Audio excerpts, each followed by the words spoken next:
Esse episódio tem oferecimento da EliteBet Pro, o site de aposta dos campeões. Vai lá!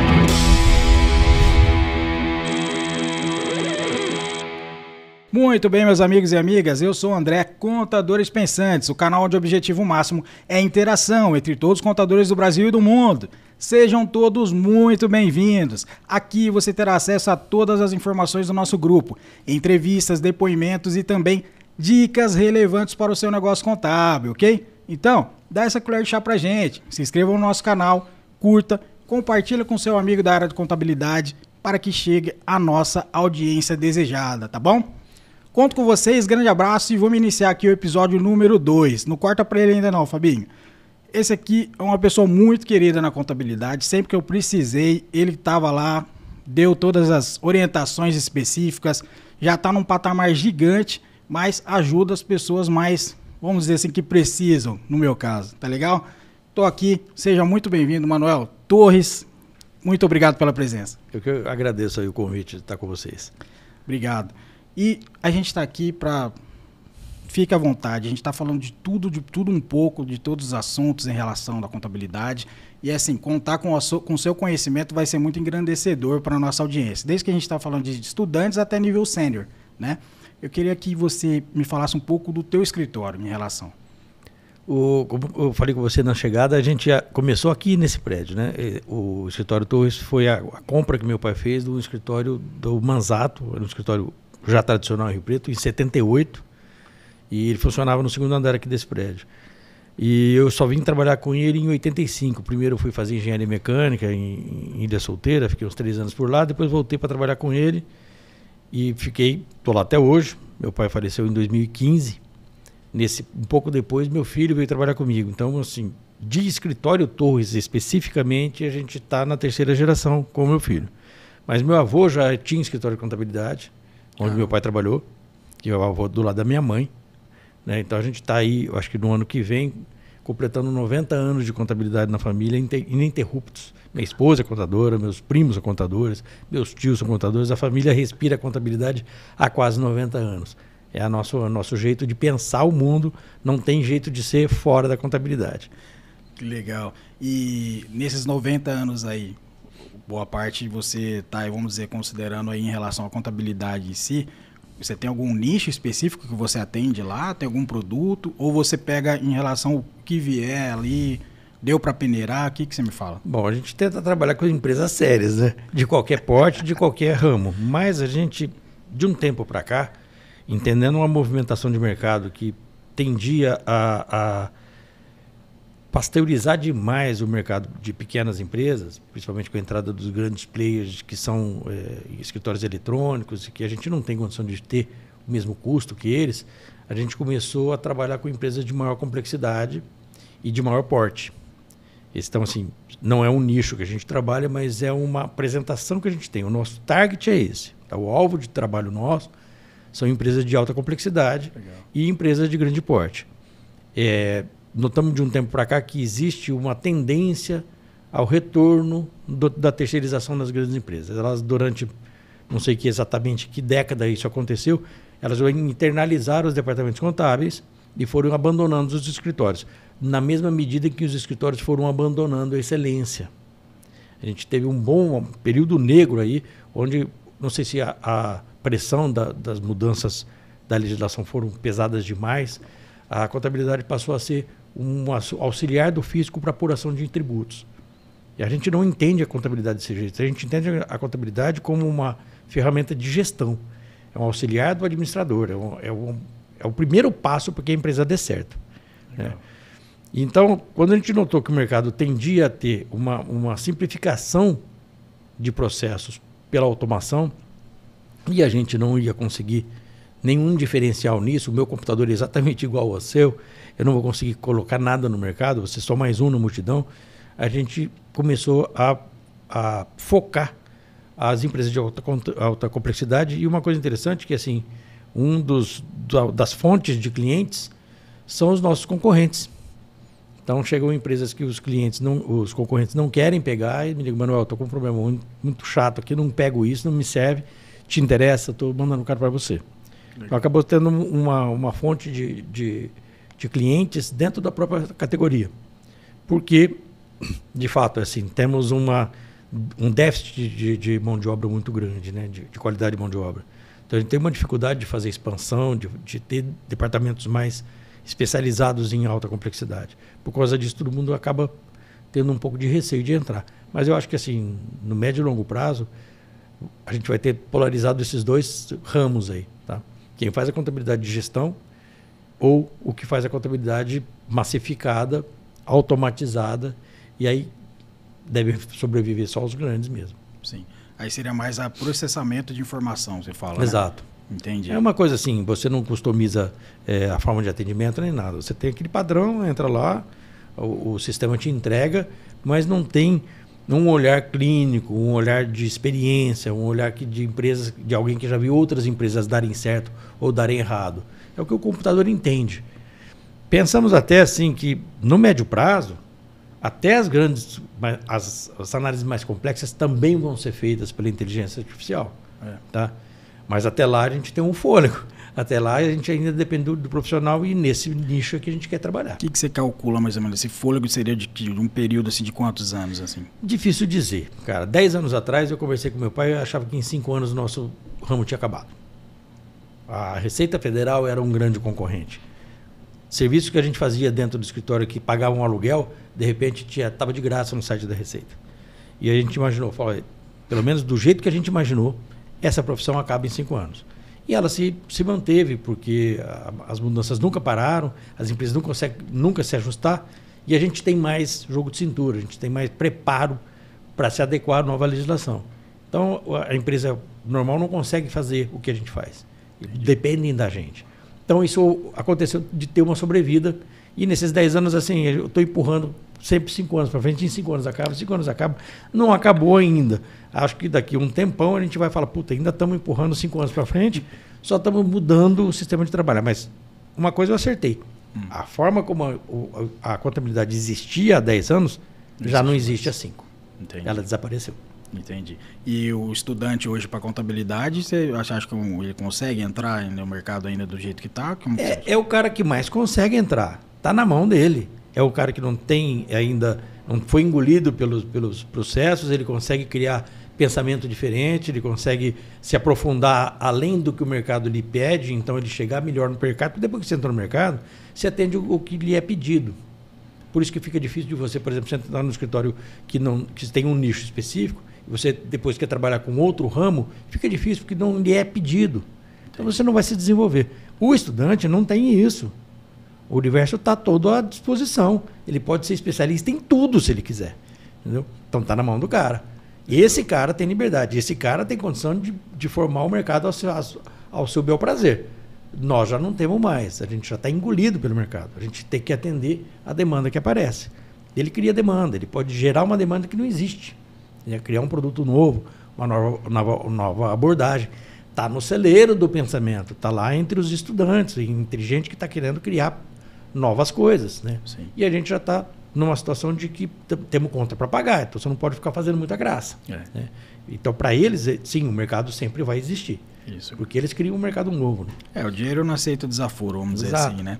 E nesses 90 anos aí, você tendo toda essa visão, né? É um campo muito bacana ainda de se trabalhar, né? E desenvolver todo o trabalho. Tenho que confessar para você que conheço muito pouco outros campos. Né? Então a gente acaba tendendo a achar que esse é o melhor que existe. Sim. Né? Mas eu vejo realmente, assim, sou apaixonado pela contabilidade. Eu não sou um contador por força ou por falta de oportunidade, né? Coisas desse tipo, tá? Meu filho, inclusive, eu achei que não ia ser. Meu pai que fez a cabeça dele. Ele saiu de Rio Preto para estudar contabilidade. Ele não estava dentro do escritório e bom, já que eu estou aqui, vou fazer contabilidade. Foi uma escolha consciente. Saiu, vou fazer uma universidade pública da área, vou fazer a USP, de contabilidade para voltar com conteúdo. Entendeu? E tem muita gente desse jeito. Né? Colegas dele, inclusive, de filhos de outros donos de escritório aqui em Rio Preto, na mesma situação. Legal. E são contadores por opção. Né? É o melhor modelo possível. Né? A pessoa gosta daquilo. Eu sou apaixonado. Acho que a gente faz diferença nas empresas, a gente faz diferença na geração de divisa. Eu não tenho dúvida disso. Uma empresa sem contabilidade, um país sem contabilidade, é um país perdido. Ele não tem condição de fazer nenhuma tomada de decisão séria ou com uma visão clara das consequências da atitude tomada. E a gente, com a contabilidade, é diferente. Você consegue medir o que aconteceu, você consegue explodir para o que vai acontecer e reduzir a margem de erro assustadoramente. Por isso eu sou apaixonado por isso. Eu acho que toda empresa tem que ter um balanço na mão. É o idioma dos negócios, né? Exatamente. Hoje, na atualidade, não tem como deixar... O empresário não pode deixar de arranhar pelo menos um pouco esse idioma, né? E você tem algum produto específico, um produto... Nessa visão sua, a longo prazo, curto prazo, você criou algum produto específico dentro da demanda que o mercado está apresentando? Não chega a ser a criação de um produto. Eu acho que, inclusive, o conceito de produto é o que mais se adequa a qualquer prestação de serviço. Quando você presta serviço com a visão só de serviço mesmo, ela deixa de ter valor porque você não consegue identificar em que momento você está ganhando dinheiro ou não, você não consegue quantificar cada parte ou o tempo que você dedica a cada coisa. Quando você encara aquilo como produto e você define preço, prazo, tamanho, itens que você vai entregar, fica muito mais fácil de entender o resultado que aquilo te dá, o tanto daquilo custa para você.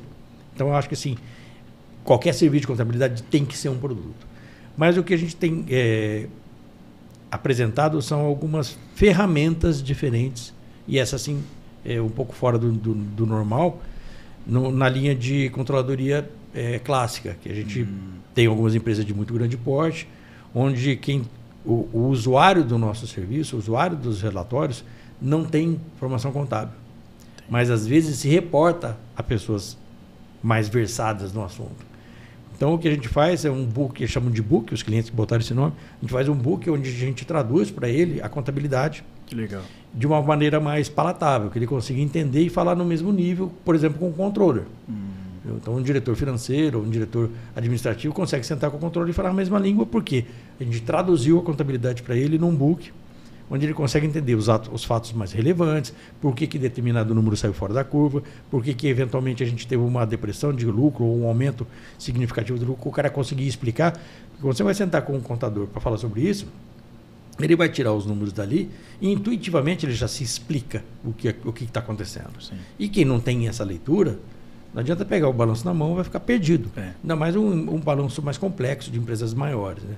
Então, não chega a ser um produto, mas o diferencial de relatório entregue é esse book, onde a gente faz realmente uma controladoria clássica, a gente faz a explicação contábil do que aconteceu, né? Saindo um pouco daquele formato do balanço ativo, passivo e números. Legal. A gente explica, vem textos, assim, é um condensado mais das notas explicativas do que dos números que a geraram, entendeu? Entendi. É mais nessa linha. E tem tido muito boa aceitação. Que bacana. Então, assim, pequenos, médios, grandes e grandes negócios que você atende lá, né? Sim. Que legal. Bacana. E me conta um pouquinho da sua formação educacional. Bom, como te falei, comecei tentando fazer engenharia mecânica e no meio do caminho eu voltei para fazer contabilidade aqui, mas trabalhando no escritório fui fazer direito primeiro. Então eu terminei o curso de direito, eu fiz o curso de contabilidade, mais recentemente, no final da década de 90, eu fiz uma pós-graduação em administração de empresa, que o pessoal chama de MBA executivo aí, mas uma pós-graduação com ênfase na área de gestão financeira e controladoria. E a partir daí o estudo que o CRC nos obriga a fazer para ter os pontos, né, para manutenção PEC, né? para manutenção da nossa do registro. Então, assim, hoje não sei se o mercado sabe disso, mas a gente não consegue parar de estudar, até por força do que o Conselho nos exige. Né? Então, o programa, para quem não conhece, né, é o programa de educação continuada, pessoal. Principalmente os estudantes aí podem fazer até o cadastro no CRC, que é permitido você iniciar aí fazer todos os treinamentos específicos, né? Sim. Vocês perceberam, audiência, aí que a mesa ficou pesada, que é muito título aqui e o Manuel tá nos presenteando com a sua presença. E como que é a tua participação nas entidades de classe? O que você pode falar pra gente? Bom, hoje, atualmente eu já fui muitas vezes diretor no sindicato, no Sindiconte, aqui de São José do Preto, que meu pai foi presidente 2 vezes, e diretor também na Sescrip. Hoje eu sou presidente da Sescrip, né? Que é a Associação das Empresas de Serviços Contábeis de Rio Preto e região. Por conta disso, eu acabei entrando também no SESCOM, sou o diretor regional do SESCOM de São Paulo. né, que é o Sindicato das Empresas Contábeis para o Estado. Ela tem uma diretoria regional e eu respondo por ela aqui em São José do Rio Preto. Eu acho primordial que qualquer profissão as pessoas se associem. Porque tem problemas que a gente só consegue resolver de uma maneira mais plural, enxergando como é que os outros também sentem. E outra, a gente tem uma força de pressão política, de pressão econômica muito maior. Então você consegue uma negociação melhor, por exemplo, como a Sescrip já teve convênios com faculdades para treinamento de funcionários e tal, convênios com prestadores de serviços médicos. Então dá um poderio econômico grande para qualquer membro da entidade. E além de fazer a voz chegar no ente público para ouvir o nosso problema. Entendeu? A gente vive o drama na primeira linha de frente contra as mudanças que o poder público nos impõe. Sim. Qualquer mudança de lei chega primeiro para a gente. Né? Então, se a gente não tiver organizado para conseguir levar de volta a repercussão de uma norma errada ou de uma norma que tenha uma repercussão negativa dentro do próprio objetivo da norma, o ente público está pensando em receber determinado benefício e vai ter contrário os outros que ele não conseguiu ver, uma entidade consegue levantar isso porque você não precisa se dedicar exclusivamente àquilo. O conjunto de associados faz com que o estudo seja pleno. Sim. Porque cada um viveu um problema e há uma discussão desse tipo. Na Sescrip a gente tem essa discussão, né? Discussão permanente, né? É um fórum permanente. A gente tem em cada reunião, inclusive, uma discussão de assuntos técnicos, depois a palavra livre, onde a gente traz problemas do mercado, traz problemas individuais nossos para ver, sou só eu que estou tendo esse problema? Sim. Alguém já resolveu isso de forma diferente? Não, está todo mundo com o mesmo problema. Opa, já tem uma situação onde a associação precisa levar adiante, precisa discutir com quem nos gerou o problema. Né? Então a gente já conseguiu fazer mudanças de lei no Estado, no município, na questão federal, inclusive. Você pode citar um exemplo para a nossa audiência aqui? Olha, durante o período de pandemia, Legal. A Associação das Empresas Contábeis se associou com mais outras 20 entidades de São José do Rio Preto, vários sindicatos e associações, e nós tínhamos o acompanhamento semanal e depois quinzenal. Agora que a pandemia deu uma folga, a gente está fazendo isso de forma mensal, mas com relação a toda mudança que o poder público, principalmente municipal, apresentava para a gente.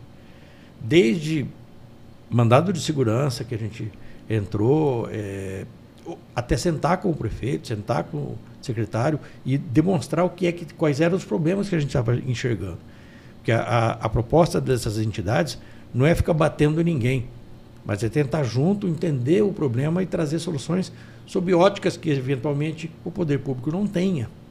Lembro que eu participava, por estar na Sescrip, da Secretaria do Trabalho e Emprego aqui de São José do Rio Preto, e um dos funcionários públicos que atendia, funcionário municipal que atendia, fazia parte desse conselho e participava de todas as reuniões, ele falava, é imprescindível que o empresariado venha. Legal. Porque eu não tenho essa visão. Eu sou funcionário público. Eu não entendo como funciona esse mercado. Tem essa dor, né? Como é que eu vou entender como é que eu gero um funcionário para você se o seu funcionário é diferente de mim? Entendeu? São outras demandas, outra forma de trabalhar.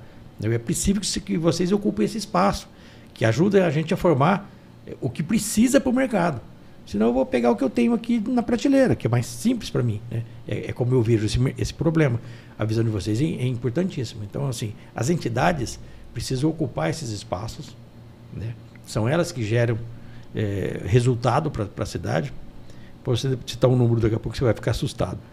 Mas... E por isso, assim, todo mundo tem que fazer parte dessas associações. Não tem como deixar de ficar de fora. Tá? Sim. Eu estava falando do número que é o seguinte, São José do Rio Preto tem mais de 260 associações e sindicatos e coisas do gênero. Tá? Entidades que cuidam da cidade. Legal. Cuidam de menores, cuidam de idosos, cuidam de problema da poluição, da plantio de árvore, de cachorro e tal. A cidade é uma das melhores cidades do estado, do país. E você pode colocar aí uma das boas cidades do mundo para se viver. Legal. Não é porque a gente teve sorte de ter bons políticos nem nada disso. Mas é porque o Rio Pretense cuida de Rio Preto. Legal. Tá? Isso só funciona legal porque a gente tem associações, porque a gente tem entidades que pensam sobre isso, que se juntam, entendem o problema e levam adiante. O poder público pode ajudar? Não pode, então a gente faz sozinho. E a gente vê entidades centenárias que a gente tem em Rio Preto, como o Alarme, a Arpron, o FUBEAS, que cuidam de situações onde a prefeitura não tem braço para chegar lá, ou não tem verba para chegar lá. Sim. E as associações conseguem. Essas associações, para quem não conhece, elas cuidam de crianças e adolescentes, como que é? Você tem aí, FUBEAS, por coincidência, citei duas, que eu faço parte de uma delas, da Arpron, que cuidam da formação do primeiro emprego. Tá? Acompanham o menor carente, pessoas de uma situação de vulnerabilidade financeira séria, tá? O limite para se entrar é de uma renda familiar muito baixa. E aí a gente prepara essas crianças para entrar para o mercado de trabalho. Legal. Tá? Faz um treinamento básico, para você ter uma ideia, assim, até de como se comportar na entrevista de emprego, ou de comer com garfo e faca no refeitório da empresa. Atender um telefone. Coisas simples, mas que não tem treinamento disso em qualquer lugar. Essas entidades cuidam disso. Então, quando o menino sai da Arpron ou da FUBEAS, eles têm condição de entrar no primeiro emprego sem falar assim, eu sou uma topeira, não sei fazer nada. Não, alguma coisa eu sei fazer. Eu sei como me comportar no local de trabalho.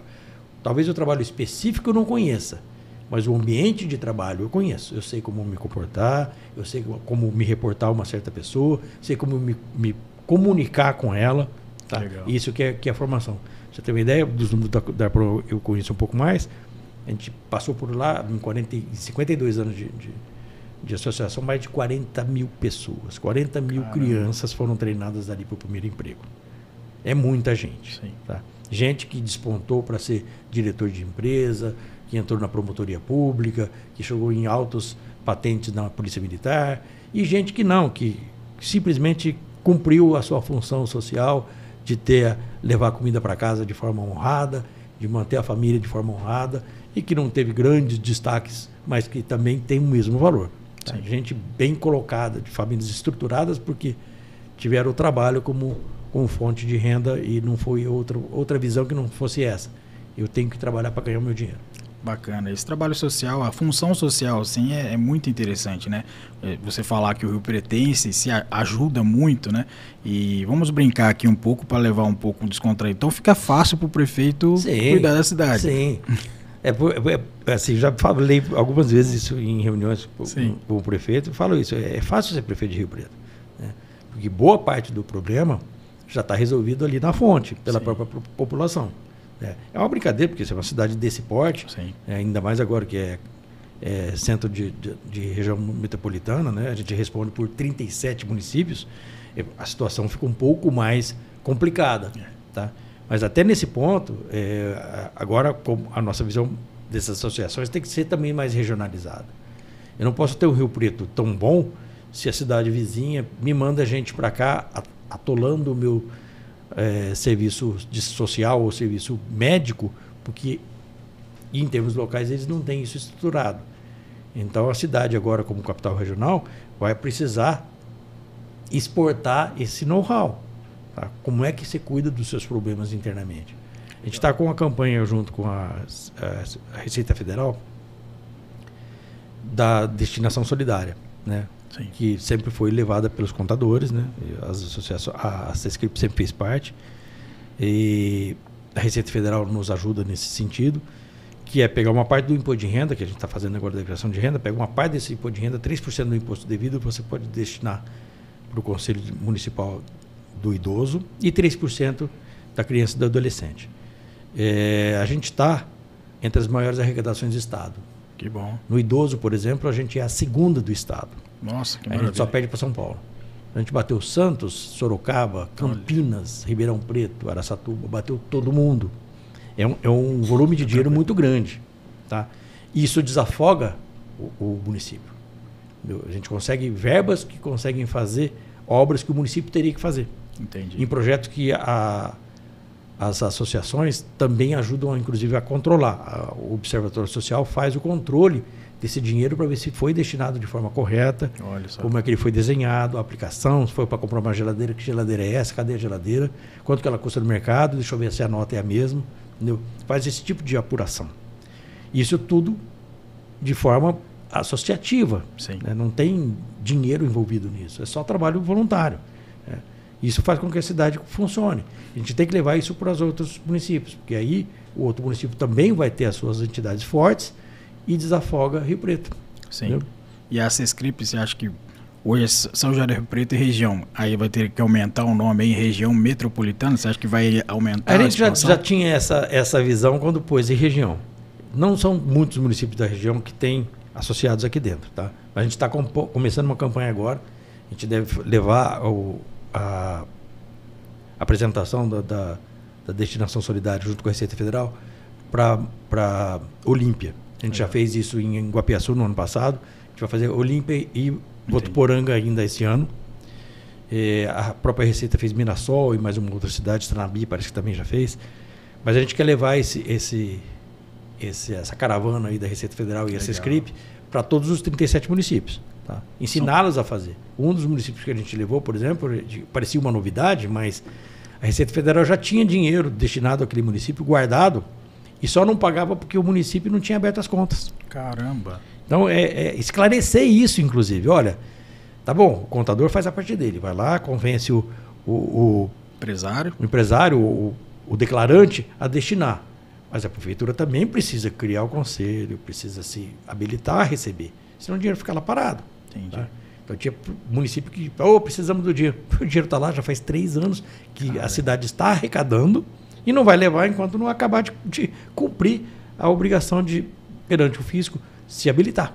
Entendeu? Fazer toda a estrutura e tal, né? Sim. Nossa, que bacana. E falando da Sescrip, como que o pessoal, se quiser associar, o pessoal que vai estar vendo aqui, como que funciona? Ele pode entrar no nosso Facebook e se comunicar com a gente por lá, ou pelo nosso e-mail, entra em contato lá na Sescrip. Depois a gente pode dar um jeito de passar para vocês esse número. Sim.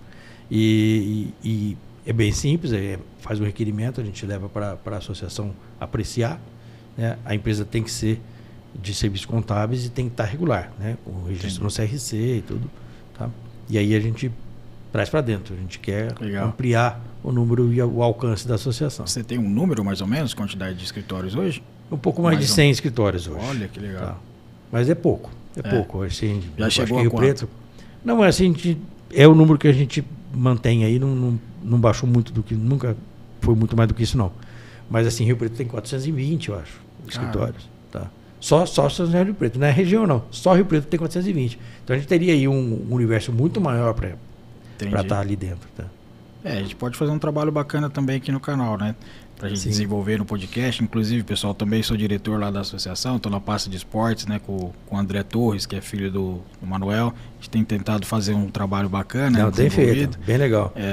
E infelizmente a pandemia travou os protocolos sanitários, né? Mas a gente vai tentar desenvolver aí e convida a todos, pessoal. A Sescrip é uma associação de pessoas sérias. Estou trazendo aqui o presidente, que está falando de vários assuntos e são muito importantes, né? Vou fazer justiça ao André aqui. Durante a pandemia, eles conseguiram fazer, inclusive, ginástica laboral home office. Em home office. A gente, dentro do escritório, fazia por vídeo. Foi levado um professor da área com um projeto bem legal. Quer dizer, esse pessoal não é a pandemia que derruba, não. Eles fazem a gente se mexer mesmo.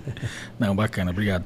E além de toda essa parte social, você tem algum trabalho social específico que você expande aí, seja no escritório, seja alguma coisa? A gente tem, assim, fazemos parte de uma série dessas associações ou de simplesmente um ajuntamento de pessoas que não tenha ainda que não tenha uma formação com CNPJ nem nada, por exemplo, grupos de igreja que a gente faz alimentos para a população carente e tal, mas eu penso que eu sou muito mais ligado às ações sociais do que a filantrópica. E eu vou te dizer qual é a diferença que eu penso nisso. Explica aí pra gente. Eu acho que a ação social, ela enxerga, não é um fim na pessoa que recebe o benefício, mas da sociedade. Eu não posso ajudar um determinado nicho ou uma determinada pessoa se aquela ajuda, no final das contas, não resultar numa melhoria social como um todo. Tá? Por isso que por exemplo, eu estou na Arprom por quê? Porque a partir do momento que eu tiro o menino da condição de vulnerabilidade ou de acesso à droga ou de trabalhar para o tráfico de drogas, de coloco ele no mercado de trabalho, eu melhoro o entorno de onde ele mora, porque ele é um traficante a menos. Eu dou uma oportunidade para alguém que vai gerar divisa, vai pagar impostos, vai ajudar a fazer rua, vai ajudar a fazer esgoto e tudo mais, tá? E ajuda a família onde ele está. Uma pessoa com emprego, ele tem uma preocupação diferente com relação aos seus do que quem não tem emprego. Então, quando você ajuda um menino, você está ajudando a cidade, a coletividade toda. Legal. É diferente de você pegar uma pessoa e dar uma roupa para ela. Sim. Eu estou resolvendo esse problema dela, e às vezes nem é resolver, porque você só está adiando o problema, tá? Porque você não dá solução definitiva para aquilo. Tá? E o entorno, o que eu ganho com isso? É só a massagem no meu ego, dizendo, nossa, eu sou feliz, eu sou bom, então eu ganhei meu lugarzinho no céu. Isso é uma visão muito egoísta da ação social. A ação social, é lógico que a gente tem o egoísmo da gente. Eu não estou fazendo isso numa cidade que eu nem conheço ninguém. É na cidade que eu moro.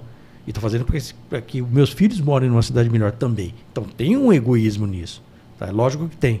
Mas eu acho que quando o egoísmo ele tem uma difusão social ampla, ele é um bom egoísmo. Entendi. Entendeu? Até porque, assim, biblicamente a gente é ensinado a ajudar o próximo, não é o distante. Sim. Não adianta nada eu fazer uma campanha para ajudar a Ucrânia e não ajudar os bairros pobres de São José do Rio Preto. Isso é verdade. A privação, às vezes, aqui é pior do que a que tem lá. Tá? Mas a gente, lá é mais fácil, porque assim você não tem o contato direto. Né? O envolvimento faz o cheque, faz o Pix e está resolvido. Tá? Então, aqui dói mais. Sim. Aqui tem som, aqui tem cheiro, aqui chega perto. Tá? Você sente a temperatura do negócio. Tá? Mas aqui também o resultado é para você. Tá? É para os teus filhos, é para os teus irmãos, para o teu entorno. Então eu penso que a ação social tem essa característica que a filantropia não tem. É de pensar a ajuda como um movimentador da melhoria comum, da sociedade como um todo. Tá? Inclusive de quem está ajudando. Muito bacana. E você falou que faz um trabalho em relação ao pessoal do hospital de base, assim, externou aqui para mim. Fala aí, pessoal, que eu achei muito bacana. Esse que o pessoal às vezes não tem conhecimento. A igreja do Menino Jesus de Praga tem um grupo, que é um grupo extenso, assim, para você ter uma ideia, eu nem conheço todo mundo. Que cada um vai num horário diferente, todos os dias da semana. Eu só vou de segunda-feira, na primeira hora. Eu e o meu filho André, teu xará lá, que é também da CESCRIP, a gente ia para descascar batata para fazer a sopa. A gente era a primeira leva, ia para descascar batata, cortar cebola, essas coisas. Aí depois vem a outra turma que faz a sopa propriamente dita, e depois é o pessoal que foi fazer a entrega. Entendi. Então a gente ia das 6 às 7 da manhã, que é um horário que pra gente não atrapalha, dá para ir, e não é um horário... 6 às 7? E o pessoal não gosta muito de acordar cedo, então sempre teve problema para ter isso. Hoje, inclusive, é o aniversário do João Novaes, ele levou a gente para lá. Ah, que legal. Falou, não tem ninguém nessa segunda-feira, não vai ter batata, cara. Quem me ajuda? Eu vou uma vez, uma vez eu vou. E a gente já está lá, acho que 4 anos. Nossa. Tá? É apaixonante. Né? Qual é o meu contato com o problema? Eu vejo batatas. Eu não sei como é que a coisa se desenrola depois. Quer dizer, sei, mas eu não participo disso. Um processo. É um tijolo na parede. Só um tijolo na parede. O processo, a visão do processo é o seguinte. São sopas com um valor nutricional importante, tá? Que são entregues às famílias das pessoas que levam familiares no hospital de base para ser atendidos e que não têm direito à alimentação. Ele vai fazer um exame, ele vai fazer um tratamento de um dia só, ele não é interno. A mãe leva uma criança menor de idade, o menor vai ter comida, mas a mãe não. Nossa. E normalmente são pessoas de muito baixo poder aquisitivo, eles não podem sair e comer um lanche, não dá para fazer isso. Então a sopa é para ajudar esse pessoal. Tá? Então, assim, é uma ajuda que, diferente daquela história de dar roupa, é um problema pontual. Essa pessoa não vai passar fome esse dia, mas eu também não estou resolvendo o problema dela na casa dela, nem tirando a vontade dela de resolver os seus próprios problemas. Sim. Mas a ideia ali não é essa. Ali pontual, fazer o bem, né? Sem olhar quem. A igreja não tem essa minha visão de social, não. Se o cara está passando fome, não me interessa o porquê, eu vou ajudar. Né? Não é a minha visão, mas também não vou me negar a ajudar. Tá precisando de ajuda, vamos lá, vamos descascar a batata. Não, ótimo, parabéns para você, Obrigado. parabéns para o André. A gente tem um quadro aqui que chama achismos. Os achismos aqui, a gente desenvolveu os quadros para tentar levar o assunto, tentar conversar um pouco mais, não falar só de contabilidade, mas a gente vai falar de contabilidade nesses quadros também. Mas focar, né, nichar isso para a gente tentar desenvolver algo mais bem-humorado. Então o pessoal não achar que a gente é só crítico ali, fica só numa mesa, tal, sentado, olhando. O quadro achismos seria o quê? Quais são os achismos que você, na sua experiência, grande, vasta experiência, tem, que a população tem em relação à contabilidade? Eu tenho Pode falar todos. Tem um ponto, assim, uma frase que eu ouvi uma vez e eu achei, pô, o cara tá brincando comigo. E depois eu ouvi isso várias vezes de vários clientes diferentes. Que é o seguinte, você aparece com um problema todo complicado, você vai fazer, pede um prazo para fazer o serviço. Não, mas como assim? Pô, é só apertar um botão que o negócio faz. E assim, várias vezes eu vi isso. Que botão é esse? Onde é que vende esse botão que eu também quero, pô? Não precisa lançar, não precisa fazer inteligência nenhuma, tem que analisar coisa nenhuma. Vai lá, aperta o botão e entrega. Eu ouvi isso de várias pessoas, de empresas de grande porte. Eu não sei se é para brincar, se é para diminuir o nosso importância, se é para evitar um aumento de honorário por causa do serviço novo, sei lá. Mas esse achismo é impressionante. Aperta um botão que o computador faz sozinho. Eu não sei nem por que existe computador, entendeu? Compra o computador, aperta o botão e resolve você mesmo, poxa. Tá me chamando aqui para quê, né? Isso é muito comum, cara. Vamos tentar desenvolver esse botão aí, precisamos né? desse botão. Mas será que se a gente apertar um botão, esse botão não sai? Eu preciso de alguém para fazer o botão? Pô, aperta o botão que o botão sai também, né? Muito bem. O pessoal às vezes confunde com o pastel, né? O pessoal acha que jogou o pastel frito, tá pronto na hora. A contabilidade é a mesma coisa, né? Eu vou jogar lá, aperta o botão, tá pronto e sai. Nem o pastel é assim, né? Exato. Tem que fazer a massa, tem que fazer o recheio. Tem uma ciência. Processo, né? De baixa tecnologia, mas é uma ciência toda diferente. Senão todo pastel era bom e não é bem assim, né? Tem pastéis maravilhosos e tem uns que, francamente, não dá para comer. Sim. O que mostra que a pessoa que está por trás da tecnologia do pastel faz toda a diferença. A contabilidade não é a diferença. Tá? Existe hoje uma contabilidade de apertar botão? Existe. Tá? Mas para chegar nesse ponto, teve muito suor, muito sangue. Tá? Mesmo assim, não é uma análise muito simplista. Entendi. Tá? Ela não resolve todos os problemas. É para um problema específico. Você conseguiu desenhar uma solução robotizável. Aqueles processos muito repetitivos que você consegue que a máquina faça por você. Tem situações onde isso não é replicável. Você não consegue franquear. Você tem que parar e se debruçar sobre o assunto e pensar de uma forma diferente. Entendeu? É um produto novo, uma nova tributação, uma nova abordagem de mercado. Eu agora vou exportar para fora do país, eu agora estou comprando de fora do país, estou trazendo de outro estado. Como é que isso funciona? Qual é a melhor forma de se fazer isso? Não tem botão para resolver isso. Entendeu? A adequação com a parafernália de leis que a gente tem, a quantidade de coisas conflitantes que a gente tem, se alguém não se debruçar num estudo profundo, não vai dar a solução correta. É verdade. Em primeiro lugar. E muito provavelmente não uma boa solução. Sim. Não é tão simplista Nada, assim, né? de jeito nenhum. E haja vista que tem que... Olha a quantidade de tempo que você estudou e gastou estudando, né, investindo na sua carreira, fora os PECs, né, que existe, Programa de Educação Continuada. Né? Não dá pra gente fazer uma... Mas a ideia do quadro Achismos é isso mesmo, né? Tentar popularizar, mas da nossa parte, que realmente isso não existe. Não, de jeito nenhum. A gente também tem um quadro chamado Pílula da Lucratividade. Na sua concepção, o que você acha que o profissional da contabilidade, seja estudante ou o pessoal que já está passando numa situação aí, tem que fazer para ter lucro? Acabamos de falar um pouco disso, né? Que é a formação do produto. Eu acho que você tem que enxergar a tua prestação de serviço como um produto.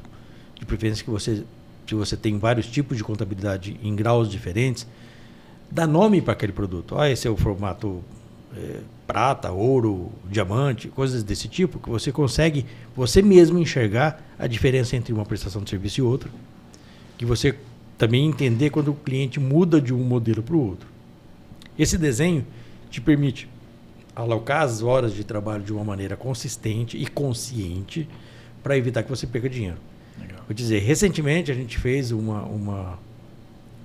levantamento de horas de trabalho para um cliente, um grande cliente, com uma participação pesada na minha carteira, e descobrimos que a gente estava tomando um prejuízo violento. Caramba. Era melhor ter mandado embora.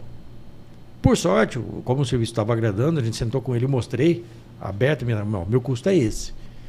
Ele falou, cara, não é a hora de mexer com isso, mas eu vou fazer o seguinte, ninguém vai perder dinheiro comigo, pelo amor de Deus. Vamos empatar seu custo, me dá 2 ou 3 meses para a gente... Estou retomando agora, daqui 2 ou 3 meses a gente volta para sentar para a sua lucratividade. Mas pelo menos para de perder dinheiro comigo, pelo amor de Deus. Hein? Foi bem legal. Mas assim, ser feliz da vida porque você tem um cliente que fala de 20% da sua carteira nele, e se você não fizer a conta, você não entende o que está acontecendo. Esse foi um cliente muito sui generis, assim. Sim. A gente fez uma terceirização, ele era interno, a gente achou que ia resolver com um determinado número de horas, quando vamos fazer a conta, tinha 5 vezes as horas que a gente tinha imaginado no começo. Ele era muito maior. Porque a gente pegou ele fechado, né? Durante a pandemia. Quando ele começou a reabrir a atividade, meu Deus, a coisa explodiu. Sim. E de fato é isso aí. Então, como é que você não vai perder dinheiro? Em primeiro lugar, faça a sua própria contabilidade. Né? Casa de ferreiro, espeto de aço inox, pelo amor de Deus. Como que é? Aço inox? Aço inox. Não é o espeto comum. Tem que ser melhor do que o dos outros. Você olha para o seu próprio balanço, interprete seu próprio balanço, entenda o que está acontecendo com a sua empresa. Perfeito. Tá? E isso é garantia de entender se está tendo lucro ou não. Parte daí. Mas para os estudantes, seja o melhor possível. O melhor que você conseguir. Que legal. Meu pai sempre falava o seguinte, para o melhor nunca vai faltar trabalho. O cara que faz carroça, mas faz a melhor carroça, os outros todos vão fechar. A carroça dele vai ficar no mercado. E ele vai ter lugar. Então, seja o melhor. Para o melhor não tem tempo ruim. Bacana isso. Não, é importante isso, né? E a gente tem um quadro chamado também Analisar. A gente utiliza... só voltando aqui, para não complicar. Então, ele tem que tomar essa pílula aí, de manhã, tarde à noite? O tempo todo nem é pílula, né? Eu acho que é soro na veia para entrar de uma maneira constante. Vai que de uma pílula você esquece, não, espeta ali e deixa descer. Isso aí tem que ser constante. Perfeito. E a gente tem um quadro também chamado Analisar. A gente utiliza a matriz SWOT, né? O popular FOFA, vamos dizer assim, para o pessoal que não conhece, que seriam os pontos fortes, pontos fracos, as oportunidades e ameaças, aí, riscos, vamos dizer assim, né? O que você visualiza e vislumbra aí na parte da contabilidade, para o profissional contábil, para a gente tomar uma tendência aí? Bom, vamos fazer a análise SWOT aí. Em termos de qual é a força do nosso segmento? É fazer parte de qualquer negócio. Essa é uma força muito grande. Todo mundo depende do que a gente faça. Entendeu? Então, se você fizer bem, a chance de você conseguir se manter no mercado é muito grande. A legislação empurra o cliente para dentro do nosso escritório e a excelência de serviço ou de produto do cliente depende do nosso trabalho. Essa é a nossa força. Tá? O que é a nossa fraqueza? A nossa fraqueza é o conceito de mercado não entender que a gente tem essa importância. Então, um programa como esse tem condição de melhorar esse conceito. O conceito de mercado é de que o contador cumpre as obrigações fiscais, ele preenche as guias e é só. Sim. E alguns, inclusive, acham que a gente é que tributa o cara. Acho que a gente é sócio do governo, que a gente ganha alguma coisa que você me mandou aquele DARF, eu já te paguei aquele DARF. Não, você não me pagou coisa nenhuma, você pagou o governo. Né? Não tem nada a ver com isso. Mas essa é uma fraqueza nossa. É o conceito que o mercado tem do valor do nosso trabalho. Sim. Tá? Como ameaça, eu vejo 2 ameaças diferentes. Tá. Para nós aqui, né, do chão de fábrica, a gente que faz a contabilidade com as próprias mãos. Uma é a automação, porque a automação está sendo colocada em prática por grandes grupos, foram financiados por grandes fundos de investimento, fica difícil de concorrer nessa área. Isso é uma fraqueza nossa, tá? Com certeza. A outra fraqueza ameaça. A outra ameaça é a nossa inércia com relação ao desenvolvimento. Desenvolvimento tecnológico do nosso parque de trabalho, mas principalmente desenvolvimento da nossa capacidade técnica. Entendi. Nossa, dono do escritório, ou de qualquer dos funcionários que se aliam na cadeia. Tá? Você precisa ter essa constância. Não podemos nos entregar a essa... temos muito o que fazer, não dá para estudar agora. Essa é uma ameaça terrível. Você ficar na mesmice. Você achar que o mercado não vai evoluir e que a contabilidade é a mesma e vamos continuar, como se diz por aí, vai pingar, mas não vai secar. É uma onda só. Sim. Então, essa é uma ameaça muito séria. Você fica nessa mesmice de achar que já tem o suficiente. Sim. Você tem que estar inquieto, você tem que estar incomodado o tempo todo. Perfeito. E como oportunidade, é justamente se você conseguir tratar essa ameaça, pensar que se a gente tem como fraqueza e como ameaça isso atingindo todo mundo, a oportunidade está justamente o fato de que se você descobrir primeiro esse caminho, você está na frente. Entendeu? Você consegue passar adiante. Então você atender um produto melhor, e uma das armas interessantes para isso é a humanização. Se por um lado a ameaça da robotização da contabilidade é forte, porque ela imprime custos muito mais baixos para o dono do negócio robotizado, que acaba nos concorrendo de uma forma muito desleal com nossos custos. Sim. Por outro lado, hoje a gente tem, principalmente depois da pandemia, uma necessidade de humanização muito grande. Vou te dar um exemplo que aconteceu comigo, e que era no começo da formação do nosso conceito de trabalho, quando a gente mudou a marca, a logomarca e tal. Legal. E que a gente fez parte do Reset, que se propõe a ser o Vale do Silício aqui no Brasil. Ah, legal. Então, trazer as grandes mentes para Rio Preto e fazer de Rio Preto um celeiro de pensamento, de tecnologia. E a gente foi em um dos Reset, a gente foi patrocinador e acho que foi o último que foi feito presencialmente. Onde que foi? No Parque Tecnológico? Não, foi no Paulo Moura. Né?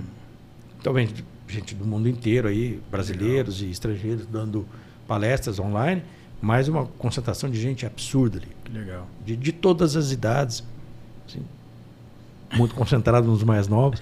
Sim. Eu me lembro que o cara falou assim, levanta a mão que tem até 18, que tem 18 a 20, que tem de 25. Quando ele foi chegando até os 40, foi diminuindo o número, eu falei assim, esse filho da falar acima de tanto eu vou ficar muito bravo, mas ele parou nos 40 e deu tudo certo, eu não precisei me entregar ali no meio da molecada. Mas, voltando à história dele lá, putz, eu vou ter que cortar, não lembro por que eu entrei nisso. Não, em relação à tecnologia, você estava falando. Não, era a minha visão. Sim, vamos lá, voltando. Tranquilo. Aqui é assim mesmo, fica tranquilo. Quer tomar água, pode tomar para lembrar. Esse cara fez a gente estava conversando e ele estava me ajudando a desenvolver a parte de marketing do escritório. E é da área dele, de marketing digital. Atendimento, de telefonia, essas coisas e tal. E aí ele teve de lá de manhã e falou, olha, os ingressos do teu pessoal já estou deixando aqui embaixo. Legal. Tá? Vou passar mais tarde aqui, vou deixar aqui embaixo. Daí um pouco, e veio uma mensagem dele, Manuel, teus ingressos já estão disponíveis, entre em contato com a gente, número tal, não sei o que, não sei o que. E liguei para ele, falei, olha, essa mensagem que veio é sua ou foi o robô que mandou? Não, foi o robô que mandou. Falei, então eu não quero isso não. Porque o primeiro sentimento, nos meus 3 primeiros segundos, falou, cara, eu sou tão insignificante para esse sujeito que ele falou comigo faz 2 horas, esqueceu de mim e me mandou uma mensagem do mesmo assunto. Caramba. Falou, então, as mensagens do meu robô vão dizer, eu sou o robô e estou falando com você. Quando a pessoa estiver conversando com uma pessoa, eu quero que ela saiba que é uma pessoa. Eu preciso de um atendimento humanizado. Eu quero que o meu cliente seja atendido por pessoas com vozes que ele reconheça. Agora eu estou falando com o André. Sim. André, você está rouco? André, você está triste? Eu quero isso. Quero que a pessoa se reconheça no meu cliente. Entendeu? Não quero esse negócio de máquina atendendo o cliente meu, não. Então, a humanização é um diferencial bastante interessante. E isso o robotizado não vai conseguir atingir. Nunca, né? Nunca. Entendeu? A visita de meia hora com o meu cliente leva umas 2. A gente toma café, a gente fala de futebol, a gente dá risada, a gente xinga o governo, a gente fala mal dos impostos, resolve o problema dos 30 minutos que foi agendado, depois volta a falar mal do time do outro, volta, conta a piada, toma mais um café. Porque isso é viver. Sim. Fazer contabilidade só paga as contas. Viver é se relacionar com as pessoas. Exato. Entendeu? E isso o robô tira. Durante a pandemia, a gente ficou privado e nunca percebeu que precisava disso. É verdade. Então, agora as pessoas querem isso. Tá? Sim. As pessoas querem ser recebidas, querem tempo para falar, querem ser ouvidas. Entendeu? Ele teve um choque e uma lição de vida da minha mãe. Conversando com ela outro dia, a gente normalmente cozinha junto no final de semana, agora mais eu cozinho do que ela, né, por causa da idade e tal. E modéstia à parte, estou cozinhando melhor agora. Antes ela cozinhava muito melhor que eu, não dava para fazer, agora eu já estou chegando perto do nível dela. Então ela já se atreve a me deixar fazer sozinha. Que bom. Mas ela me disse o seguinte, o problema de envelhecer não é de perder a capacidade física, até porque a mental eu acho que a gente não perde, se perde não percebe. Não é porque você vai perdendo, não vai percebendo. É de perder relevância. Você está numa mesa de 10, 15 pessoas que você trocou a fralda, se ensinou a amarrar sapato, que você levou para a escola, que você consolou quando ralou o joelho, quando perdeu o namorado. E essas pessoas já não te ouvem mais. E você perde relevância. No máximo você tem uma interação de ai que fofinho, ai que bonitinho, como se você fosse uma criança. Entendeu? E porque você tem experiência, porque você está num grau de maturidade suficiente, você não contesta. Você não vai criar um problema para a mesa. Você deixa para lá. E você vai cada vez mais perdendo relevância. Então o problema de envelhecer é perder relevância. Olha só. Depois ele vai se tapar na cara. Eu não interrompo mais ninguém. Deixa falar. Mas é a 8ª vez que ele fala. Deixa falar. Muito provavelmente ele sabe que é a 8ª vez. Mas ele gosta de falar. Então deixa falar. Entendeu? Deixa falar. Essa, assim, as coisas são relevantes. Você precisa dar esse tipo de importância. Tá? Na pandemia, a gente... Perdeu isso. Não, a gente entendeu isso. Porque a gente deixou de ser relevante para o mundo. A gente conseguia contato com muito pouca gente. Então você via dentro dos prédios pessoas que você não gostava, mas você se oferecia para ir buscar remédio na farmácia. Por quê? Porque você passou a ter empatia. Agora eu percebo o problema que é. Pô, eu ainda consigo ir na farmácia. E o que não consegue? Se a farmácia não trouxer, como é que faz? Gente que fica doente, você leva uma sobremesa, ou que você... E aí, tá tudo bem com você? Tá percebendo? Tá precisando de alguma coisa? Esse tipo de contato que foi proibido durante a pandemia voltou com uma necessidade absurda. É verdade. Essa é uma oportunidade. Entendi. Voltar a ser humano derruba, por preferência do mercado do consumidor, o robotizado. Exato. Entendeu? É importante isso, né? Em relação ao meu pai, eu sei que a história é totalmente sua, mas no meu caso aqui, o meu pai teve um AVC, né? E ele sempre foi muito forte, né? E isso que você falou agora, com a sabedoria da sua mãe, é verdade, né? Ele sempre foi o falante e de repente ele vai ficando num canto da mesa e você percebe aquele sujeito que é o meu herói, vamos dizer assim, o primeiro herói, forte pra caramba, ficou meio assim, meio erradinho, né? E a gente vê a empatia que ele tá voltando agora fazendo as fisioterapias, né? Pra voltar ao movimento e tal. Forte ao extremo, né? Dentro da capacidade dele. Mas é uma empatia que a gente vai tentando desenvolver que estava sumida, né? Sumiu, a gente estava vivendo, aí a pandemia deu essa trava, a gente estava vivendo no automático, no especial do banco, aí vamos dizer assim, né? E não estava vendo essa situação. E isso é muito importante externar isso, né? Porque o nosso público é de uma forma geral. E isso foi muito sábio que a sua mãe fez. Sim. Muito, muito mesmo. Até então, esse momento da alimentação, do fazer a comida, com certeza ela deve sentir muito orgulho, né, no caso. Não que você tá fazendo errado e ela fala, não, tá o tempero ruim mesmo e já deixa. Mas é que, assim, é muito importante, né, esse lado. E eu acho muito bacana essa história. Eu agradeço de coração você estar externando toda essa situação pra gente. Obrigado. Obrigado mesmo. A gente tem, falando de toda essa situação, a gente tem um quadro chamado Gratidão, né? Gratidão é minha mãe, vou citar, já que você disse a sua, minha mãe falava assim, se você não tem, você não sabe de onde vem, filho. Então eu falei, caramba, demorou pra entender, porque era moleque, né? Eu falei, eu não tenho, não sei de onde vem, como que é? Né? Eu falei, se você não tem gratidão porque a mãe fez, limpou você desde pequeno, sua fralda, trocou tudo, você não vai ter consideração porque a sua mãe fez? Eu falei, é verdade. E aí, jogando por esse exemplo aqui, jogando para você nessa situação, quais seriam as gratidões aí, ou a gratidão que você tem em relação a parte contábil, parte pessoal, fica à vontade.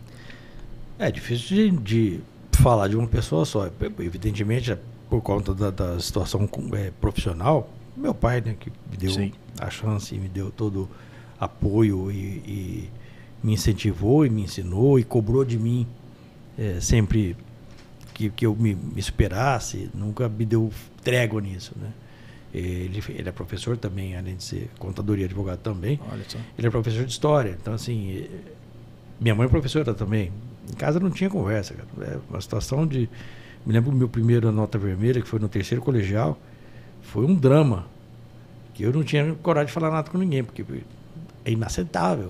O que você faz da sua vida? Você trabalha em quê? Você é estudante? Então você é um péssimo trabalhador, cara. Não vai sentir vermelho. É verdade. Entendeu? Então, assim, ele sempre foi muito... E essa exigência, essa excelência exigida, sempre me acompanhou.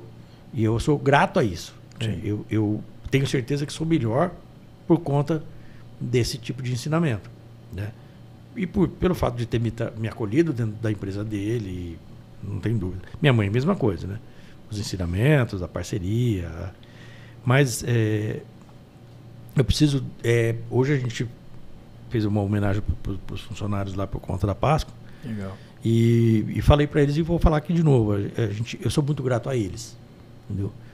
A gente está passando por mudanças terríveis aí, durante a pandemia, o trabalho em home office, agora a volta do home office, no meio do caminho um monte de mudanças estruturais que nós fizemos durante a sistematização dos nossos serviços por conta da ISO 9001, que a gente conseguiu a certificação no final do ano passado.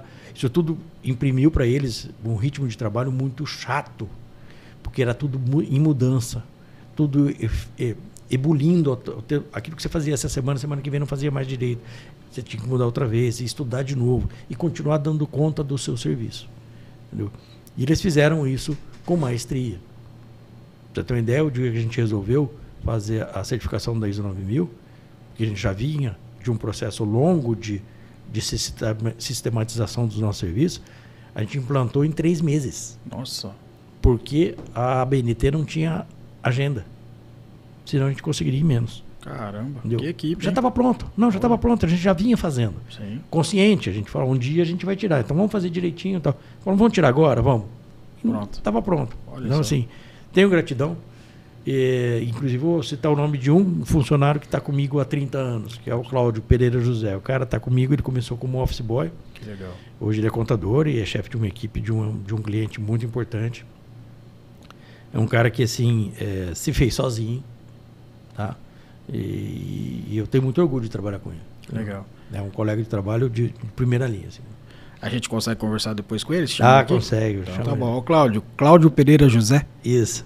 Queremos você aqui, hein, meu amigo. E se tem mais algum? Família, o André, fala do André lá. O André é a terceira geração que vai vir aqui depois. Mas o André vai assistir o podcast, fica chato. A gente não pode ficar levantar muita bola dele. Não, faz ele chorar lá. Não, mas, sem dúvida, o André tinha um mundo à sua disposição e veio abraçar a causa comigo, né? Foi um momento bastante particular de tristeza, foi logo que meu pai morreu. Sim. E você fica pensando, né? Putz, estou aqui há mais de 30 anos fazendo a mesma coisa, que fazia todo sentido com ele junto. Ele não estando junto, minha filha já terminando a faculdade de biologia, faz sentido você ficar remando numa empresa? Não faz mais sentido a gente tirar o pé, fazer uma coisa mais light. E fui meio que entristecendo dentro do meu ambiente de trabalho. E a vinda dele me deu um gás absurdo. Explodiu. De repensar aquele negócio, de abrir novas frentes, de pensar, inclusive essa história aí do ISO 9000 e tal. Foi como agora eu tenho alguém para me ajudar a carregar o piano, vamos inventar tudo de novo. A coisa que eu mais gosto de fazer é inventar a empresa e inventar a solução. Que legal. Mas eu estava meio desanimado já. Né? Com a vinda dele, sim. Então eu sou muito grato dele ter aceito o convite de vir trabalhar comigo e de estar desenvolvendo um trabalho absolutamente impecável. O cara é muito bom, muito bom. André, olha que moral que seu pai está dando aqui, hein? Que bacana. Depois eu quero você aqui também. Nossa, muito bacana, Manuel. É interessantíssimo esse trabalho aí, toda essa vamos dizer assim, o canal, esse episódio é justamente para homenagear você. vamos dizer assim. E o que você quiser falar em relação a tudo, que pode ficar à vontade. Então eu não preciso fazer uma parte aqui assim, porque não falei da esposa e da filha, isso né? Que eu ia te falar agora. Vou chegar em casa daqui a pouco e vou apanhar. É que eu acabei falando do André por causa da ligação com o escritório, mas não tem dúvida de que não dava para ter chegado aqui se não tivesse casado com a Márcia, nem tivesse tido a Marina, que apesar não, assim, sendo biólogo e não sendo ligado à minha profissão diretamente, participa nas alegrias, nos projetos, nos sonhos com a gente lá e a forma como ela encarou a carreira dela e os estudos dela. Ontem ela fez a colação de grau pela segunda vez, ela tinha feito a licenciatura no IBIUS em biologia e ontem ela terminou o bacharelado, colou o grau ontem. Que legal. É uma pessoa também de aplicação impecável, é uma pessoa que você não precisa cuidar dela, ela se vira sozinha em termos de estudo, sempre se virou sozinha, o André também. Mas assim, então não preciso deixar registrado aqui a gratidão com os dois também, as duas, né? Com a Márcia e a Marina, porque senão eu vou apanhar em casa, não que chegar em casa. E é verdade, assim, eu sou muito grato às duas também.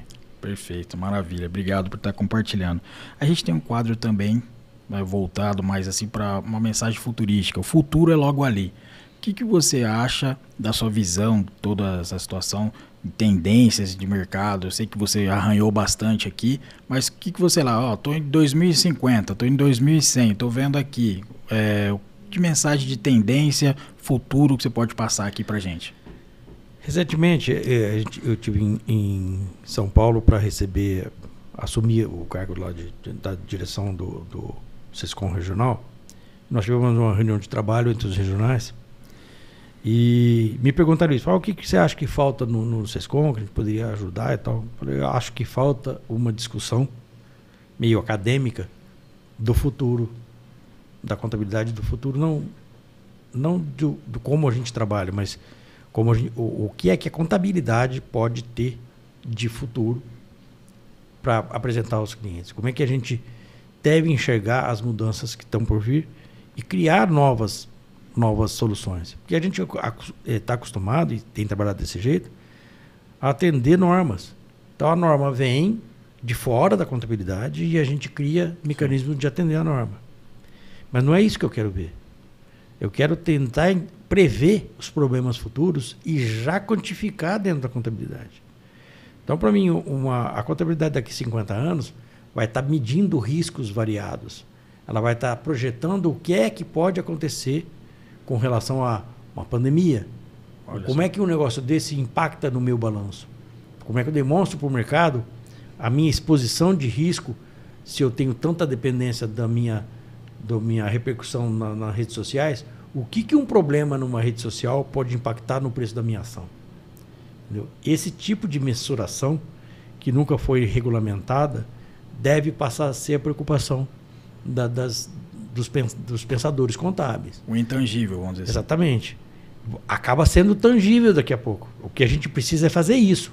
Criar mecanismos de mensuração de todos os riscos que possam afetar a contabilidade, afetar as empresas. A gente hoje costuma olhar para trás para fazer a contabilidade. E depois do IFRS 16, a gente aprendeu também a olhar para frente com relação à duração que os ativos dão de sustentação ao meu negócio. Né? A gente começou a olhar de uma forma diferente. Quanto tempo isso dura na minha mão? Quanto tempo isso me rende como resultado? Né? Então eu comecei a olhar para frente. Então, já que eu estou olhando para frente, que riscos, que problemas eu posso enfrentar numa empresa que eu estou fazendo na contabilidade que eu consigo demonstrar no balanço?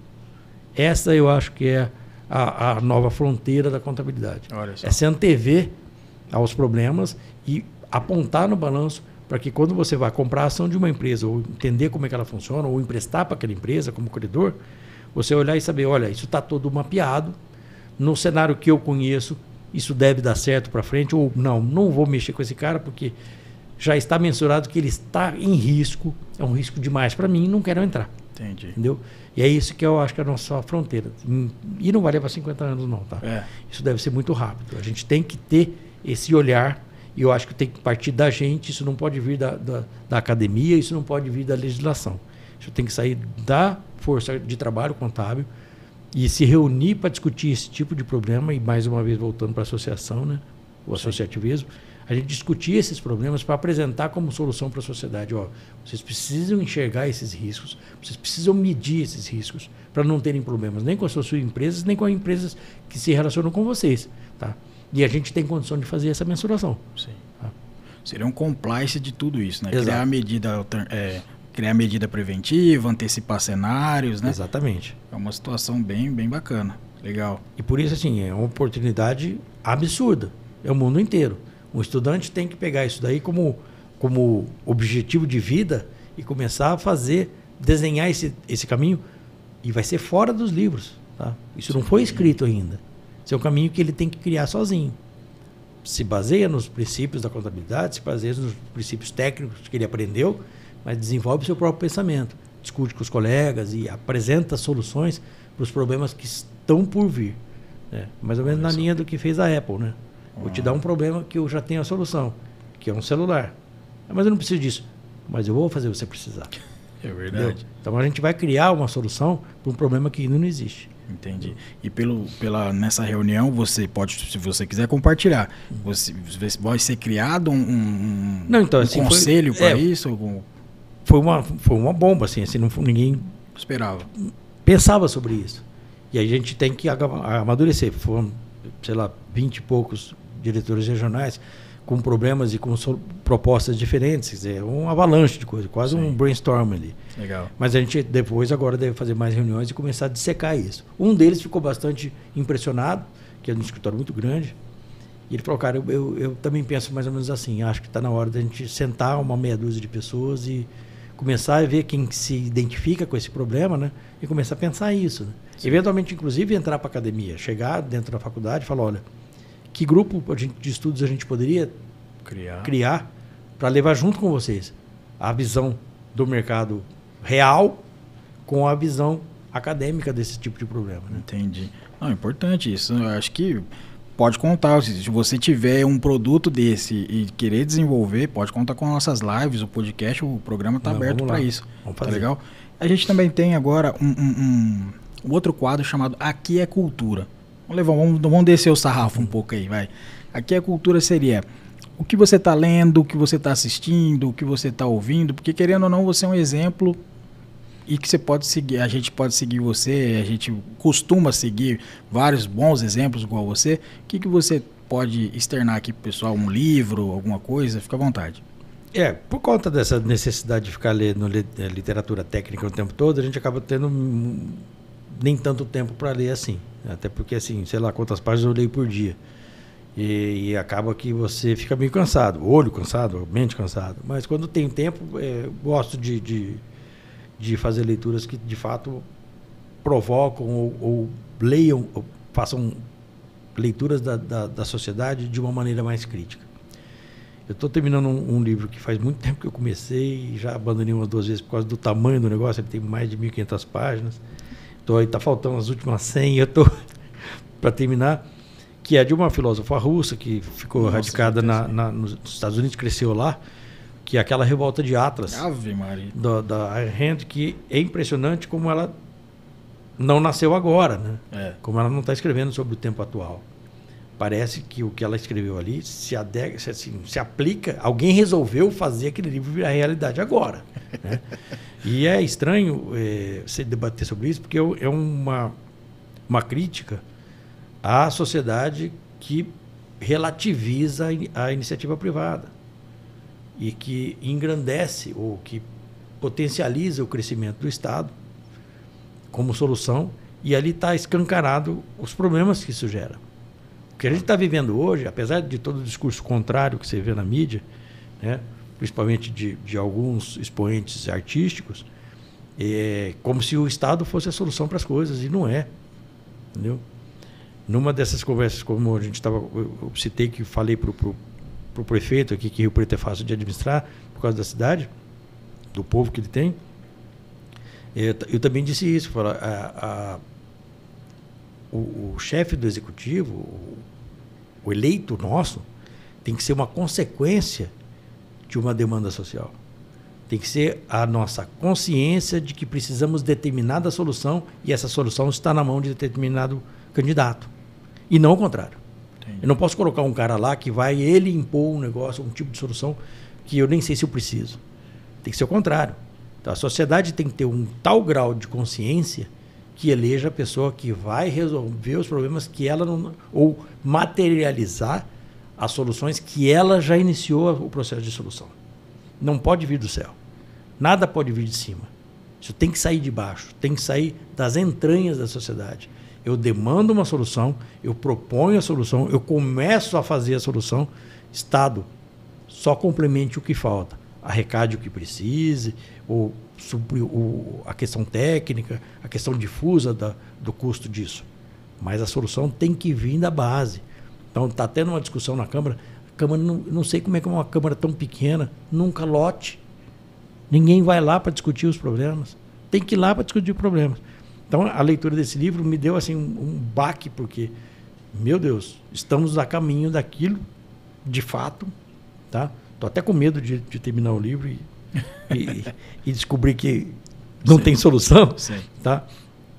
Mas eu gosto de livros desse tipo, que façam esse tipo de questionamento. É um exercício filosófico aí, né? Música é um pouco diferente, porque eu era músico sempre profissional na adolescência e no começo da juventude e tal. O que você tocava? Tocava violão e cavaquinho e depois acabei abandonando. Faz mais de 20 anos que eu não toco nada. Ah, legal. Tipo, se eu soubesse, tinha trazido aqui, Fábio. Não, já foi essa fase. Não faço mais isso, não. O André toca, pode chamar ele aqui que toca muito bem. Legal. Mas, e por conta disso, eu uso de tudo. Tem uma dessas plataformas de música no celular e entro naquelas descobertas da semana. Outro dia a gente estava vendo que eu ouço no celular quase o dobro do que o André ouve por ano. Olha. Tá?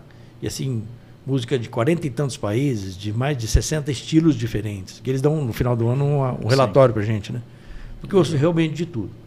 Gosto demais do rock progressivo, que foi foi a minha escola de música, gosto da bossa nova, gosto do samba de raiz.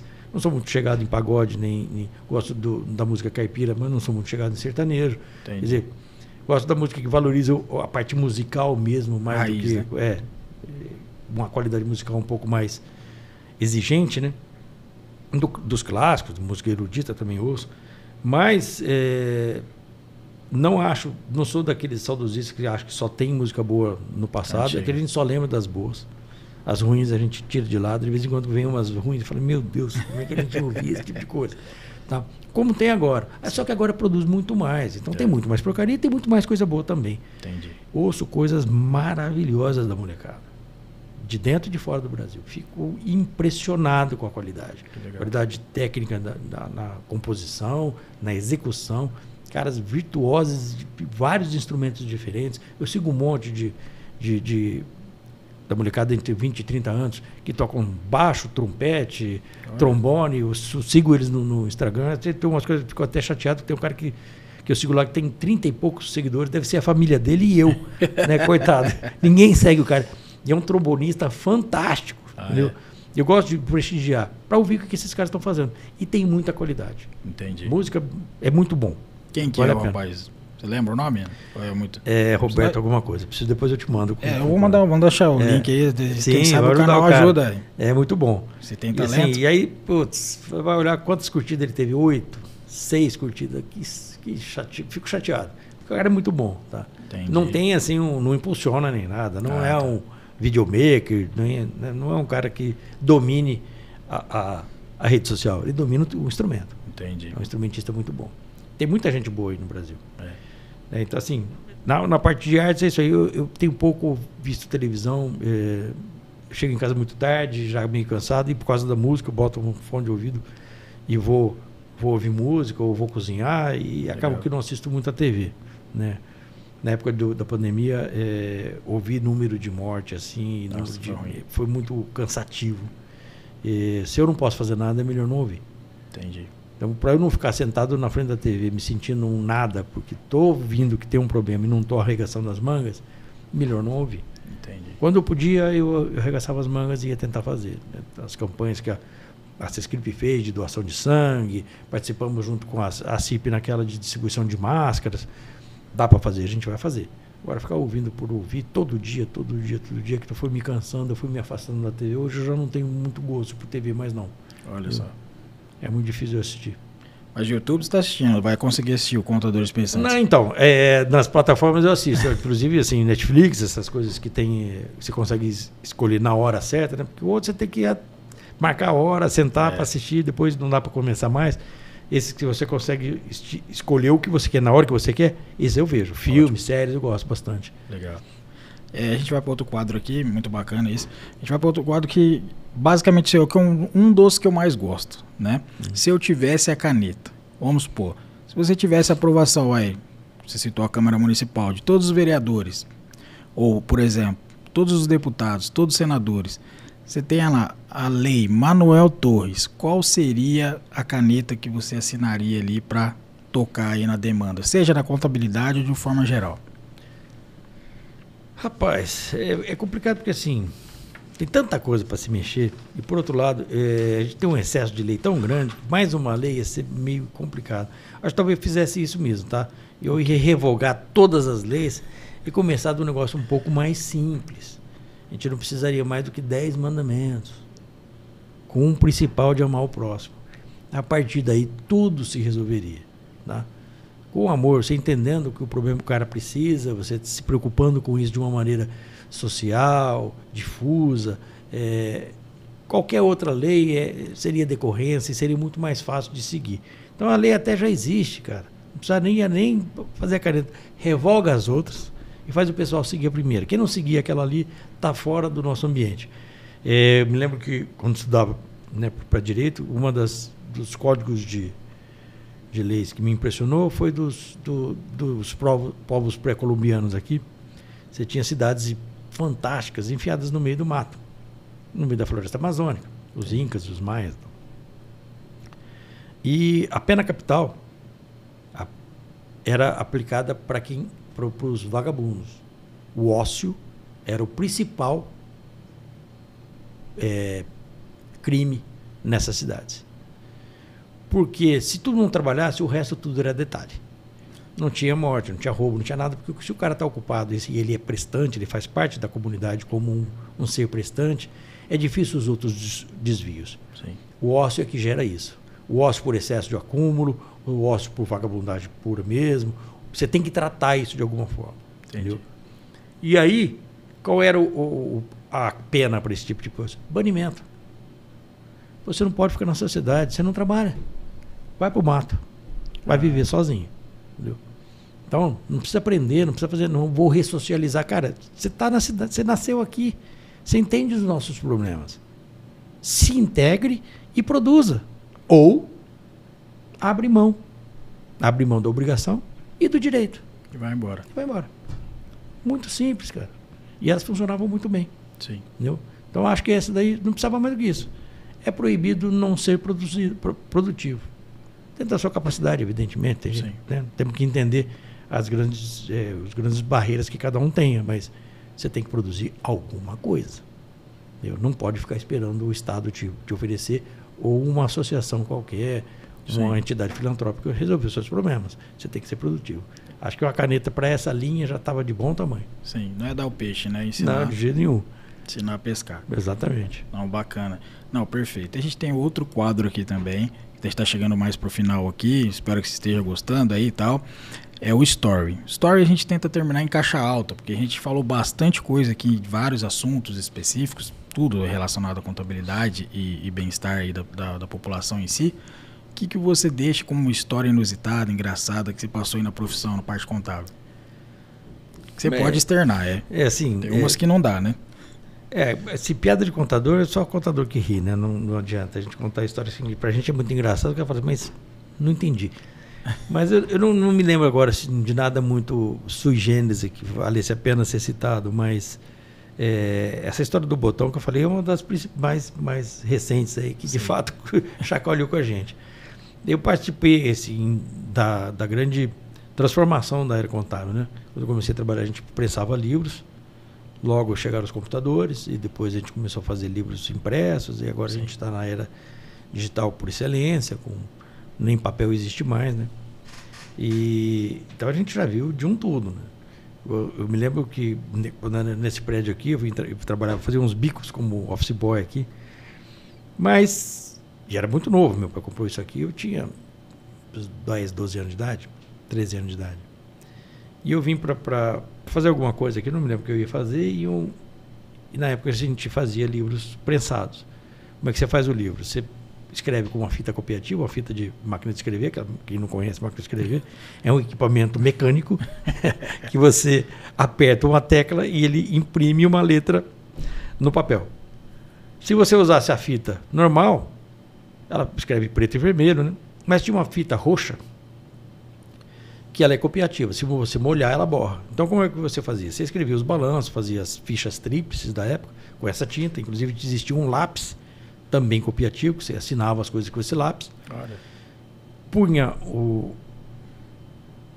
esse papel, descia a folha de seda do livro do registro diário, punha um pano úmido e prensava. Lógico, você botava um plástico antes e um depois. Prensava. Depois prensava de novo com 2 mata-borrão de cada lado da folha. A folha ficava seca, toda a tinta roxa transcrevia para o livro de seda. Então você tinha ali impresso o livro, livro diário, todos os que você quisesse, inclusive a assinatura. Isso era numerado, tinha que ter registro em junta comercial. Então, na época se apresentava no começo para a justiça. Depois é que foi começar a registrar em cartório e agora na junta comercial. Tá. E aí eu cheguei aqui para pegar algum serviço e um cara falou: você precisa lavar essa fita copiativa aqui, que ela está muito suja, precisa lavar. Olhei para a cara do sujeito e falei: que planeta esse cara nasceu, né? Só porque eu tenho 13 anos de idade, não faço ideia do que é uma fita copiativa. Se eu molhasse aquilo, eu ia atingir até o calçadão, porque aquilo fica um negócio, sujar as mãos, você não tira semanas.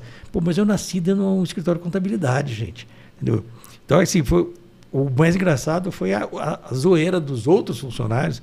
Ele era um cara mais novo, provavelmente devia ter lavado uma daquela recentemente, né? E o pessoal esperando para ver, foi o que o filho do patrão vai fazer. O cara vai se dar mal porque o patrão vai ficar bravo ainda. Eu olhei para a cara dele e falei: tá doido, cara? Tá achando que tá falando com quem? Nasci aqui dentro, pô, esse negócio eu conheço. Porque tinha uns trotes desse tipo, né? Sim, sim. Me lembro quando o Moacir, do escritório Lux, tinha um escritório lá na Maceno, né? E o pessoal daqui mandava o meninado ir buscar uma máquina de achar diferença. E falava: vai lá no seu Moacir, pede uma máquina, e o pessoal de lá botava 2 tijolos dentro de uma caixa. Nossa. Leva lá de volta. O cara vinha aqui, trazia, pô, beleza. Não é essa, não, a grande. Vai lá, o cara subia de novo com 2 tijolos lá, mandava 4 tijolos de volta. Eu ficava muito penalizado com os consultórios do funcionário, mas era um rito de passagem que eles curtiam, não deixavam fazer. Mas tinha esses trotes aí, né? Era bem interessante no começo lá. Agora não tem mais nada disso. Legal, bacana, né, conhecer. E o pessoal vai pegando aquela casca, né? E vai desenvolvendo da melhor forma possível. A contabilidade é o lugar de você ter criatividade e desconfiômetro, né? Não dá para engolir um documento sem aquele pezinho atrás e tal. Eu acho que esse chacoalhão era para isso. Não confia nem na gente. Você tem que desconfiar do documento, você tem que desconfiar do que estava lá. Exatamente. Soma 2 vezes, não confia em você mesmo. O meu caso foi tentaram que eu fizesse a lavagem do carbono, né? Vai lavar o carbono. Eu falei: não tem jeito. Mas me pegaram na régua de medir juros financeiros. Nossa. Mas fazer o quê, né? Uma derrota, uma vitória, né? Escapei do carbono, mas veio. E a gente vai chegando para o final aqui, a gente deixa o microfone livre, é o Palavra Livre, que é o último quadro, que o que você quiser falar, se quiser deixar um recado, se quiser mandar algum produto, algum lançamento que você queira fazer, fica à vontade, Manuel. Não, eu vou deixar uma mensagem de esperança para o pessoal aqui. A gente passou aí fase de complicada nos negócios, em decorrência do travamento da economia, e tenho ouvido muita gente ainda desanimada com o que está acontecendo. Para mim, a gente passou pelo fim do mundo. O mundo acabou, vinha acabando já, né? A sociedade do jeito que a gente conheceu estava se desintegrando. E agora estamos numa fase de reconstrução. Marco zero. Então, assim, temos todo o mundo para ser feito. Todas as possibilidades. Isso está aberto. No nosso segmento é a mesma coisa. Tá? A gente tem condição de crescer, a gente tem condição de ser melhor, a gente tem condição de ser mais humano, de ser mais empático. E assim, nada é mais definitivo. A gente percebeu durante esse período aí que em 15 dias tudo mudava. Está tudo aberto, está tudo fechado. Está faltando isso, está sobrando isso. Tem um emprego, não tem um emprego. tenho ajuda do governo, não tenho mais. Então, tudo mudava em questão de horas. Tá?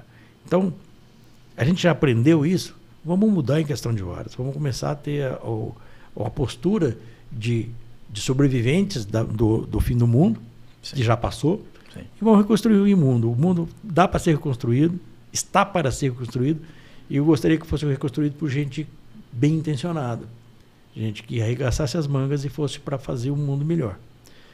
E a contabilidade tem muito para colaborar nesse mundo novo, entendeu? Porque traduz o que acontece naquilo que gera riqueza, naquilo que leva o pão para a mesa, de uma maneira a guiar sem grandes percalços. Essa é a mágica dessa profissão que a gente tem. Sim. A gente tem condição de ajudar as empresas a serem mais fortes, a ter mais sucesso, a toda a sociedade se beneficiar de um mercado mais maduro. Tá? Começa com a contabilidade. Perfeito. Bom, chegamos ao fim aí, espero que você tenha gostado, gostei participado. Demais. Foi muito bom. Eu sinto-se homenageado. O Contadores Pensantes deixa as portas abertas o dia que você quiser voltar. A gente já te convida e intima, se a gente tiver alguma live, a parte técnica que você conhece muito. Eu quero agradecer demais mesmo. Eu muito obrigado. Foi muito gostoso. Obrigado mesmo. Eu vou finalizando aqui, pessoal. Muito obrigado pela audiência. Quem quiser participar aí da nossa entrevista, é só mandar mensagem pra gente no Instagram. E não esquece, faz o trivial lá da internet. Se inscreve no canal, que vai ser muito importante pra gente. Curta e compartilha com seu amigo da área contábil, tá legal? Nos vemos no próximo episódio. Grande abraço. Tchau!